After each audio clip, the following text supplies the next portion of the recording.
in this place back in history and what it's turned into now. It's sort of like we were sort of trying to glom over this history and turn it into something else and make it this happy thing out of something that was a bad thing originally. And so I started to notice things around the city too, where you would see like empty shapes where communist signs have been taken down, places where the statues had been taken away and something else put in its place. And so I also visited this communist statue park, and it was kind of interesting as well because you really had to make an effort to get there. Like you had to take a bus to the edge of the city, and then you had to get on another bigger bus and go even further out. And then it was like kind of like this field, and these giant statues of Lenin, like 5 times the size of you, and middle of nowhere, and it was so strange, you know, and I was like, what's going on here? And it was very fascinating to me, and I think those things are really what started to strike me in the beginning and are coming out in this work as well. So I actually ended up returning to Hungary after this first time again in 2004. I went to Budapest because I had a show there and took my husband, who I had met by that time, around, but he wasn't my husband quite yet. And then I did a residency in the country of Poland, up in Gdansk and the northern Baltic coast. And so I revisited some places that I hadn't been to. There's like an old Roman city at the edge of the city in Budapest called Okrunkum. And I really particularly wanted to visit there just because of the name. I think it was like related to water, and it was this old Roman town. So I went there and visited, and then I started to notice these other things too, like, again, this sort of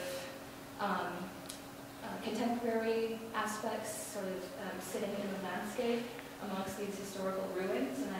And they were fragmented ruins, and I was wondering, you know, what do these people think of these places, and how do they complete them in their minds when there's very little even information there?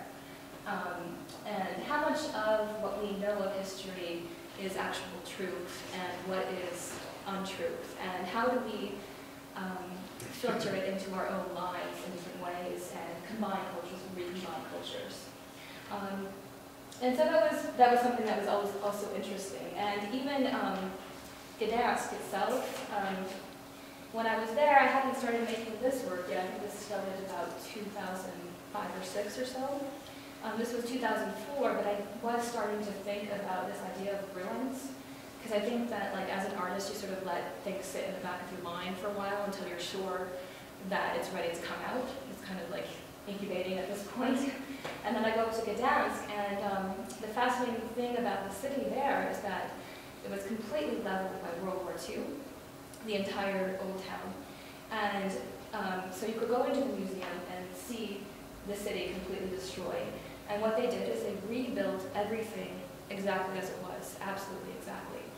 And to me, that was kind of an interesting sort of simulation, because the people who were there at that time, the majority of the people visiting were actually German tourists who, if you look back to their ancestors, were the ones that actually destroyed the place in the beginning.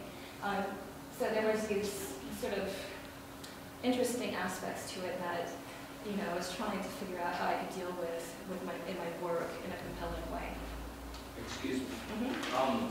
I read your statement, and the concept of hybrid realities really struck a chord with me. Mm-hmm. So I'm kind of wondering when that started to come about in your work, and possibly, I mean, not to actually answer the question, but as you're working through the discussion, I'd like to hear about how that comes in. Well, I think that, you know, it's always part of it, because the environments that I present are never the reality of what they are. So, and the previous body of work, I would take images that were particularly images that were used like for advertising or tourism, because I knew that they were sort of chosen for a sense of attraction to the tourist.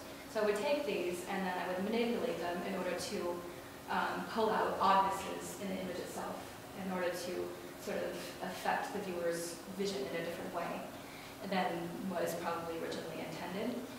These works, they're all places that you probably recognize, and you might even like want to place a name but most of them, if you actually went to the place, you know, you would not be able to like hold this up and look at the place and see it for what it is. It's not the same. So I've gone in and subtly manipulated all of them so that they're not the same as what the original site was. I have a question. I've been to Budapest too, and one of the things that struck me about it is that for the best food, you would have to go to the absolute like hole in the wall, like sketch alley, like might get stabbed area to get the best food, and it was like the really touristy, like really pristine restaurants that had the worst service and the worst food. So I wonder if you had, you know, a similar experience of that. That's Europe in general. I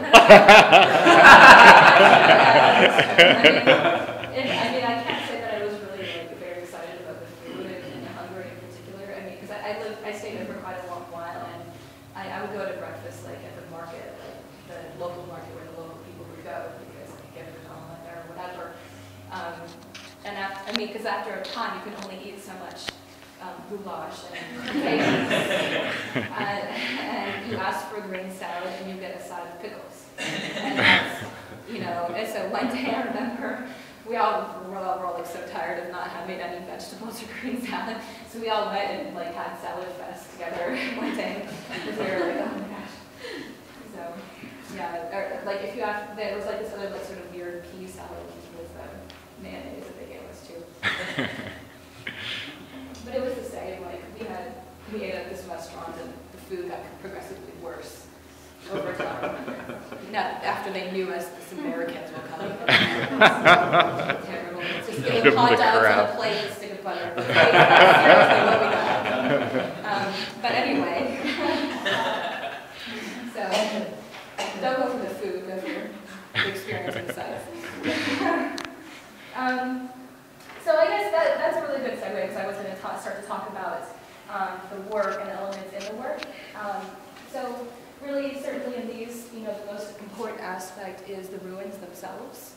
And like I was saying, they're all manipulated somehow. So some of them are done more subtly than others. It might be like I've duplicated something or added something, but then there's others where I might be compositing two completely separate sites together into one space. And so I like this aspect of like someone coming to the work and saying, I know that place, I've been there, but they can't quite place exactly what it is or where it's from, you know? And so you'll see parts where I kind of try to suggest that this disjoint in the ruins themselves. So the other thing that you'll see in the work is the patterns, like these backgrounds or these elements that are on top and throughout. Those are all taken from, you know, historical, like generally Persian patterns. So I choose those patterns, you know, for their history and their importance to a culture. So they're not just invented, they're not random, they're a part of what comes together in the work. The line work, and this mill work actually, these are mappings of battle sort of tactics.